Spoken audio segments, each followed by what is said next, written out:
In this video, we're going to tell you how to use your watch's Elevate wrist-based heart rate monitor and also how to view your heart rate data on the watch.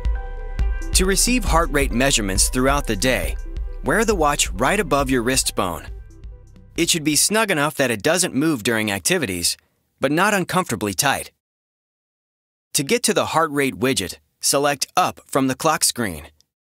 It'll show your current heart rate, your resting heart rate for the day, and a colorful graph of your heart rate activity for the last 4 hours. For an even broader look, press Start to see your average resting heart rate for the last 7 days.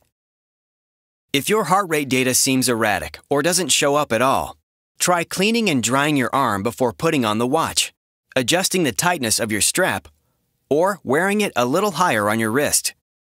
For even more information, please reference your owner's manual. That's all for now. To learn more about the features available in our line of watches, check out the other videos in this series.